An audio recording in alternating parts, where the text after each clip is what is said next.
I think I have this thing figured out. I believe I know who will be the two worst teams in the NBA this year because they are tanking for Victor Wembanyama, and I don't blame him one bit. Look, Victor Wembanyama is coming, ladies and gentlemen, and I do believe he is every bit as advertised and better.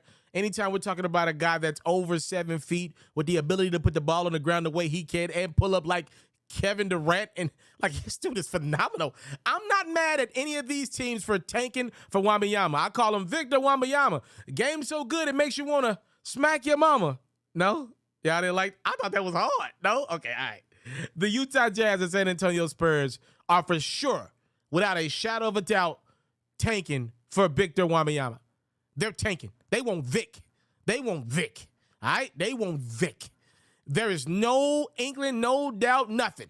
They are going for Vic. They're going to be bad. Man, the Utah Jazz want to be so bad that if anybody scores over 20, not named Jordan Clarkson, I think you're getting traded. I think you're getting traded.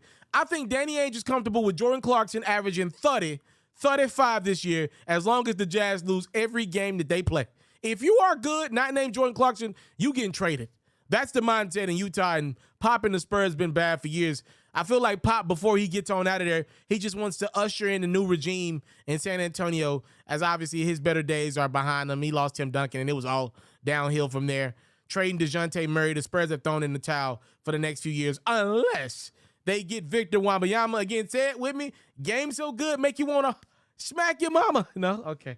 I thought the second time around that it would be a little better than the first. Anywho, I don't think the Spurs and Jazz will be alone for too long. So the season's about to start. Everybody's happy. Everybody's, hey, it could be my year. Maybe we're going to be the team that gets to the NBA Finals. All right, look, by February, most of these teams will know they don't have a chance in heck at winning. As a matter of fact, right around January, it'll be down to about 12 to 16 teams that can compete. By February, it'll probably be around 8 teams. Coming out of All-Star, we'll know around the 5 or 6 teams that can really go after it. By the playoffs, we'll know about 4 contenders that can really win a championship in the NBA. That's usually how it goes, something like that. I'm being really rough with my timeline, but something along those lines. Here are the teams that I believe are going to join the Utah Jazz and San Antonio Spurs in the race really, really soon. Again, there is chances that these teams exceed expectations, but if I'm the owner of any one of these teams, I'm like, you sure you want to win? Like, can't you just score 30 and we lose? I'm just saying, like, Victor's, like, really good. I got, without a shadow of a doubt, in my second tier, the Oklahoma City Thunder. I got the Houston Rockets. I got the Indiana Pacers, the Orlando Magic. This is my group of teams. The Detroit Pistons, throw them in there. If the Hornets don't get Miles Bridges, throw them in there.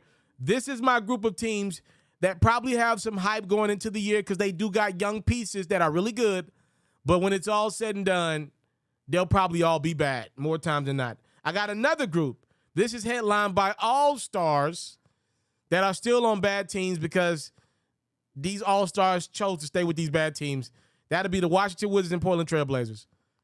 They're probably going to be bad, both of those teams, and they'll probably be right in the hunt for Victor Wembanyama. By the way, if Dame's able to get Victor, that'll be a nice little situation there in Portland. They're probably going to be bad, but they do got all-stars at the helm, and these guys can win you games in the regular season. My next group is teams that don't got first-round picks that desperately could use a Victor Wembanyama, and that's the Los Angeles Lakers. They traded all their picks away. So either they be really great, which ain't going to happen, or they end up losing a lot of games and still not having picks next year. It sucks.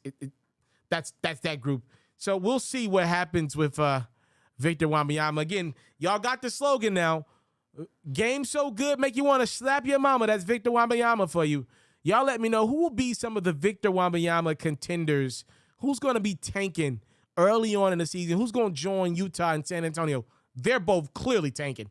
Who's going to be there with him, though? Let me know in the comment section below. Thank you so much for the time, love, and support. It's what your boy. Don't never take for granted right here. I'm out.